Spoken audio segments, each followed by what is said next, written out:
پاملرنه دا خپرونه چې په میلیارډونو اوریدونکي او لیدونکي لري د ښاغلي ډاکټر ذاکر نایک لخوا د نړۍ په سراسر کې خپریږي چې اوس مهال تاسو له اروکوزیا اف ام نه په پښتو ژباړه اورئ. د دې خپرونې هدف اسلام پیژندنه ده چې پکې خپلواکه محاوره پرته ده او پرته له دې چې کوم مذهب او یا دین ته توهین شوی وي ترسره کیږي.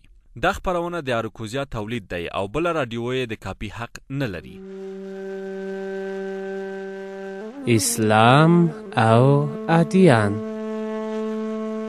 د خپرونې موضوع اسلام او رسانۍ. خواتین و حضرات اور پीस टीवी के मुशाहिदीन, अब हमारे सामने वो शख्सियत आ रही है जिसका हम बेसब्री से इंतजार कर रहे हैं और मैं आपके د اروکوزیا اف ام درنو اوریدونکو نن به له موږ سره بیا هم هغه شخصیت وي چې په بېصبرۍ یې موږ ته لرله او زه د دې ستر علمي شخصیت د درپېژندلو لپاره ځکه څه نه لرم چې تاسو ټول یې تر ما ښه پېژنئ. د ښاغلي ډاکټر ذاکر نایک نه هیله کوو چې راشي.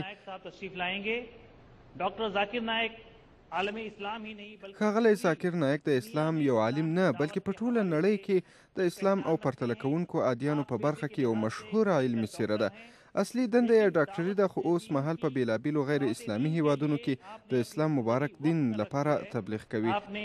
گزشتہ 13 سالوں میں یورپ، امریکا، آسټرالیا په تیرو کلونو کې اروپا، استرالیا، امریکا او د اسیا ډیرو هیوادونو ته د تبلیغ لپاره سفرونه کړي دي او د اسلام مبارک دین ته په پوره بریا باندې فعالیت کړی دی. په 2009 او 2010 میلادي کلونو کې د هندوستان ایکسپریس ورځپاڼې په 100 غوره څیرو کې هم ځای موندلی و. 100 مؤثر ترین شخصیات کی لسٹ میں جگہ دیا ہے اور ایسے موقع پر د شیخ محمد دیدار یو مشهوره جمله چې ډاکټر ذاکر نایک ته یې ویلې وه داسې وه: زویه تا په 4 کلونو کې هغه کارونه وکړل چې ما په 40 کالو کې هم ونه شوی کولی. کا وہ مشہور جملہ جو انہوں نے ڈاکٹر صاحب کے لیے کہا تھا کہ بیٹا آپ نے 4 سال میں وہ کام کر دیا جو کرنے میں مجھے 40 سال لگا. اسی لیے آپ کو ډاکټر ذاکر نایک د قرآن او سنتو په رڼا کې ډېره مفهمه او خوږې خبرې کوي. زه له ښاغلي ذاکر نایک نه هیله کوم چې په خپلو ښکلو خبرو دا خپرونه پیل کړي. بہت شوق سے آپ کی گفتگو سنتے ہیں کیونکہ کون سی بات کہاں کیسے کہی جاتی ہے، کون سی بات کہاں کیسے کہی جاتی ہے، یہ سلیقہ ہو تو ہر بات سنی جاتی ہے. میں ڈاکٹر صاحب سے گزارش کروں گا کہ آپ اپنے قیمتی کلمات سے ہم سب کو نوازیں. الحمدللہ والصلاة والسلام علی رسول اللہ وعلی آلہ وصحبہ اجمعین. اما بعد، اعوذ باللہ من الشیطان الرجیم، بسم اللہ الرحمن الرحیم. وقل جاء الحق وزاق الباطل ان الباطل کان زہوقا رب اشرح لی صدری ویسر لی امری واحلل عقدۃ من لسانی یفقهوا قولی. اسٹیج پہ بیٹھے میرے محترم علماء اکرام، پر دریز ناستو محترمو دینی علماو، محترمو مشرانو، زما درنو خویندو او ورونو، السلام علیکم و رحمت الله و برکاته. د لوی الله لوروینه او مرسته وه چې موږ وکولی شول په دې 2 کالو کې د روژې مبارکې میاشت لپاره د اسلام او ادیان خپرونه ځانګړې کړو او انشاءالله نن د روژې د 2م پړاو لپاره مو نوې خپرونه پیل کړې ده او هڅه به مو دا وي چې پکې تر ټولو مهمې خبرې، کومې خبرې چې لا تر اوسه نه دي شوي، بیان کړو. له الله پاک نه منندوی یم چې ستاسو پر وړاندې د خبرو کولو توان راکړی. له ټولو دینی عالمانو نه مننه کوم چې په غونډه کې یې ګډون راسره کړی. که څه هم زه له ټولو نه په عمر کې کشر یم او علمي سویه مې هم له دوی نه لوړه نه ده، خو بیا دې هم دوی ژوندي واوسي چې زما بلنه یې ومنله او دې غونډې ته راغلل. الله پاک دې د دوی او ټولو ګډونوالو قدم نیک کړي او خدای پاک دې اجر او ثواب ور په برخه کړي. هغه دوستان چې اوس مهال زموږ غږ اوري هغوی ته دې هم الله پاک خیر ورکړي. موږ په هره خپرونه کې د یو څرګند هدف او د یوې څرګندې موضوع په اړه خبرې کړي دي. کله چې زه ځوان وم او د پوهنتون په دوره کې مو زده کړې سره کولې، نو تل به مو تلویزیونونه کتل او په تلویزیونونو کې به مو هغه خپرونې ډېرې لیدلې چې پکې سندرې وي. د بیلګې په ډول د اوسکار جایزې یا داسې نورې فلمي جایزې به چې کله ورکول کېدلې، نو موږ به دې خپرونو ته کېناستو او په پوره شوق سره به مو لیدلې. نو کله به چې بیا ښوونځي ته لاړو، د دغو خپرونو صفتونه به روان وه او موږ به هم پر دې ښه پوهېدو چې داسې خپرونې خلک له لوی خدای نه لرې کوي. خو موږ بیا هم دا خپرونې لیدلې او دا خبره به مو سره له دې چې منله، نه به مو عملي کوله. اوس هم ټول خلک پوهیږي چې د داسې خپرونو مینوال ډیر زیات دي او هیڅکله به یې هم قتل قضا نه کړي. پوښتنه دا ده چې ولې؟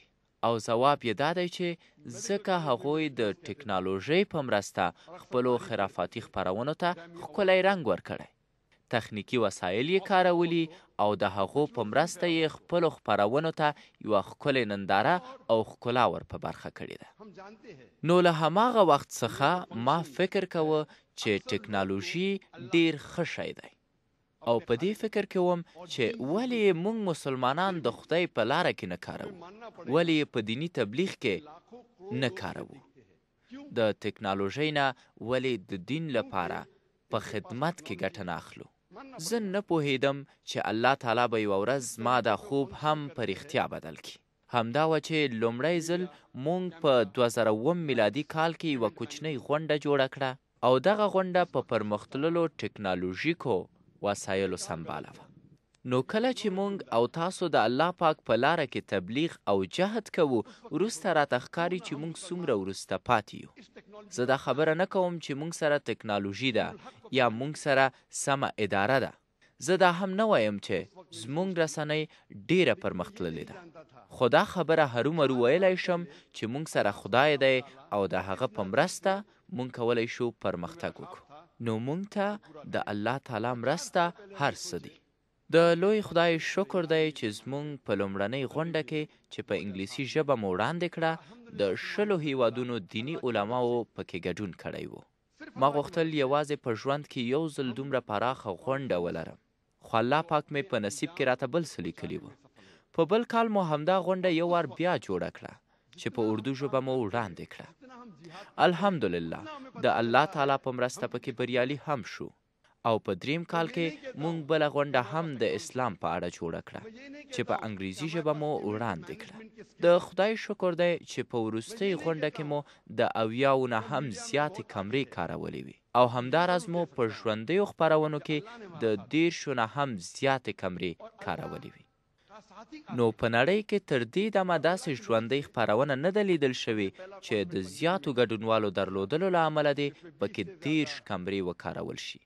خو موږ دا کار وکړ یوازې د یو هدف لپاره چې د الله پاک پیغام په پراخه کچه ټولې نړۍ ته ورسوو، ځکه چې اوس د نړۍ ټولې رسنۍ پر دې خبره پوهیږي چې د اسلام پر ضد تبلیغات کول د رسنیو له لارې بې نهایت ډیر شوي دي او د ډیریو رسنیو دنده هم دا ده. خو نن زه غواړم د دوی دا ټولې خبرې غلطې ثابتې کړم. کله چې زه په ښوونځي کې وم نو ما به رزمي ورزش کوو لکه جیدو یا هم کراته. په جیدو کې یوه فلسفه ده یا یوه تیوري ده. جیدو کې وایي چې د دښمن د تباهۍ لپاره د هغه له ځواک نه ګټه واخله. مونږ پوهیږو چې نن رسانۍ یا میډیا د دښمن د فکري جګړې تر ټولو ستره آله ده. زه غواړم په ډاګه ووایم چې اوس مهال د ذهن جوړونې یا ذهنونو خرابونې تر ټولو ستره وسیله رسنۍ ده. نو ځکه په اوسني وخت کې د اسلام خپرولو یا د غیر اسلامي اذهانو پر وړاندې د جهاد لپاره هم تر ټولو ښه او ستره وسیله رسنۍ ده.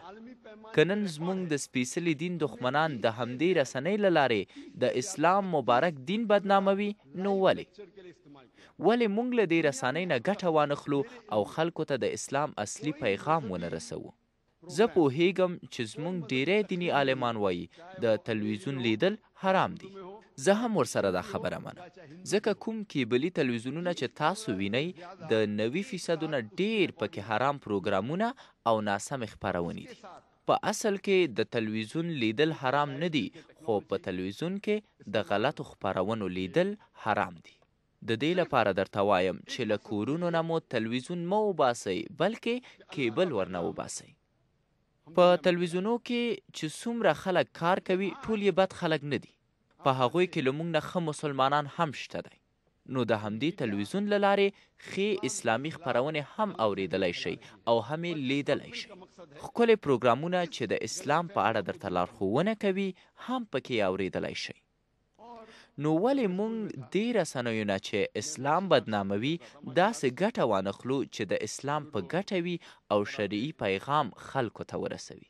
نو د همدې هدف لپاره موږ دا خپرونه جوړه کړې ده چې شکر الحمدلله زموږ د تیر کال خپرونو کې شاوخوا 15 لکه خلکو ګډون کړی و. وروسته بیا په دوهمه خپرونه کې 10 لکه خلکو نه هم ډیرو کسانو پکې برخه اخیستې وه. او انشاءالله ورځ په ورځ زموږ د مینوالو شمیر مخ په زیاتېدو دی. خو زما لپاره 10 لکه اوریدونکي ډیر کم دي. زه په اصل کې ډاکټر یم، خو خدای پاک راته د یو سوداګر په څیر ماغزه راکړي دي. نو زه چې کله هم کومه غونډه جوړوم بیا له ځان سره حساب هم کوم چې ښه ما په دې غونډه کې څومره مصرف وکړ او څومره خلک د اسلام په اړه پوه شول. ځان سره حساب کوم چې ما په هر یو کس 100 یا 200 یا هم 1500 روپۍ مصرف کړي او هغوی مې د اسلام په اصلي معنا باندې پوه کړه. الحمدلله دا ښه خبره ده. خو که زما په یوه غونډه کې 10 لکه کسان راځي د هغې مصرف هم را باندې همدومره ډیر راځي. او که برعکس زما په غونډه کې د رسنیو په مرسته تبلیغ وکړو له ناستو کسانو پرته زما خبرې او تبلیغ همدا اوس په ژوندۍ بڼه د رسنیو له لارې اوس مهال د 100 کروړو خلکو نه هم زیات کسان اوري او د 100 نورو کروړو خلکو نه هم ډیر همدا اوس ما پروګرام په ژوندۍ بڼه ګوري. نو کله چې زه په پوره کال کې له ځانه سره حساب کوم په کروړونو او میلیارډونو خلک زما خپرونې له کوم لګښت پرته د تلویزیونو او انټرنیټي پاڼو له لارې ګوري. خو زه یې 1 روپۍ مصرف هم نه ورکوم. دا د رسنیو ګټه ما لپاره ده. او هغوی چې تلویزیون هم ګوري په ډیره کمه بیه په ډیر کم لګښت او په ډیر کم مصرف سره کولی شي چې د اسلام په اهدافو، د اسلام په اصولو او د اسلام په پیغام باندې ځان پوه کړي. هر څوک د پیسو یا کوم بل لګښت له ورکړې پرته آرام په خپل کور کې ناست دی او نصیحت اوري، د هدایت له لارې خبرېږي. دا پر موږ د الله پاک رحمت دی چې اوس موږ د هغه په لاره کې تر ټولو نه مخکې. زه پوهیږم چې زه نه کوم عالم یم، نه کوم فقهي استاد یم او نه هم کوم مفتی یم. زه یو عام او عاجز تبلیغي یم. ما تر اوسه نه دی ویلي چې زه استاد یم. زه یوازې د اسلام د دین زده کوونکی یم او د علم طالب یم. خو کله هم چې یو انسان د دین لپاره کار کوي بیا پوهیږي چې څومره کمزوری دی او یوازې د الله پاک رحمت دی چې موږ بریالي کوي. یوازې هغه لوی ذات دی چې د حق په لار کې مو بریا ته رسوي او موږ سره مرسته کوي. نو نن د الله پاک مرسته ده چې موږ تر دې ځایه را رسیدلی یو. د نننۍ خبرو مو هدف دا دی چې یوه رسنۍ کولی شي اسلام خپور کړي، د اسلام پیغام ورسوي او د اسلام په اصولو، د اسلام په بناوو، د اسلام په اساساتو نور خلک خبر کړي. یوه رسنۍ هم بده نه ده مګر هغه رسنۍ چې د اسلام پر ضد تبلیغات کوي. او یو ځل بیا هم تاکید کوم چې یوازې هغه لوی ذات دی چې د حق په لار کې مو بریا ته رسوي او موږ سره مرسته کوي. نن چې دلته زما دیني ورور په خپلو خبرو کې زما ستاینه وکړه، دا د هغه نیک اخلاق ښیي. زه یې لیاقت نه لرم، دا یوازې د هغه د ښکلي نظر او نیکو اخلاقو ښکارندویي کوي. ښایي زما لپاره یې چې کومې خبرې وکړي زه یې په اورېدو بشپړ ځواک او قوت واخلم. خو زه پوهیږم چې ټول نیک صفتونه یوازې او یوازې د الله پاک دي او زه د ستاینو وړتیا دومره نه لرم. پتا چلتا ہے کہ کتنے کمزور ہم ہیں اور صرف اللہ کی ہی مدد ہے कि जब भी हम कामयाबी पाते हैं ये सिर्फ अल्लाह के लिए, सिर्फ अल्लाह की मदद से है. د خبرونه ادامه پاتې خبرونه لدمه ورسته خبريږي.